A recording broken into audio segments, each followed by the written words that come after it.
எல்லாருக்கும் வணக்கம்ப்பா. இன்றைக்கி நான் அவங்களோட பகிர்ந்துக்க வந்திருக்கிறது வெங்காயப்பூ கூட்டு. வெங்காயப்பூ கூட்டு எப்படி நான் செஞ்சேங்கிறத உங்கள்கிட்ட சொல்கிறேன், கேளுங்க.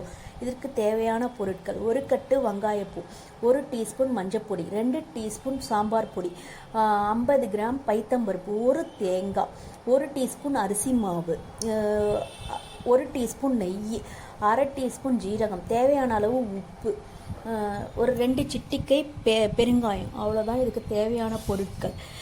செய்முறை சொல்கிறேன், கேளுங்க. ஒரு குக்கர் எடுத்துக்கோங்க. அதில் வெங்காயப்பூவை குட்டி குட்டியாக நறுக்கி போட்டுக்கோங்க. மஞ்சத்தூள், உப்பு, பைத்தம்பருப்பு இதை எல்லாத்தையும் ஜலத்தை விட்டு குக்கரில் வேக விடுங்க. 3 விசில் விடுங்க. 3 விசில் விட்டோன்னே அதை தனியாக எடுத்து வச்சுக்கோங்க. அதுக்கப்புறம் ஒரு மிக்ஸி எடுத்துக்கோங்க. அதில் தேங்காவை பரலையாக குட்டி குட்டியாக கட் பண்ணி போட்டுண்டு கத்தியால், அதுக்கப்புறம் அந்த பரலையை வந்து ரெண்டு பல்ஸ் வச்சேன்னா அது பூவாயிடும். அதுக்கப்புறம் அதில் அரிசி மாவு, சாம்பார் பொடி, பெருங்காயம் எல்லாத்தையும் ஜலத்தை விட்டு நல்லா கெட்டியாக அரைச்சி எடுத்துட்டுருங்கோ. அதுக்கப்புறம் அதை தனியாக எடுத்து வச்சுட்டேன்னா, இந்த 3 விசில் வந்தோடனே இந்த குக்கரில் இருக்கிற வெங்காயப்பூவையும் இந்த விழுதியும் போட்டு ஒரு 4 கொதி விடுங்கோ. 4 கொதி ஆனோடனே கெட்டியாகிடும்.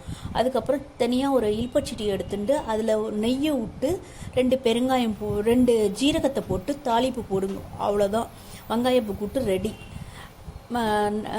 சாதத்தை போட்டு நெய் விட்டுண்டு இந்த வெங்காயப்பூ கூட்டு போட்டு சாப்பிட்டேன்னா சூப்பராக இருக்கும். அப்புறம் அடுத்த வீடியோவில் பார்ப்போம். நன்றி, வணக்கம்.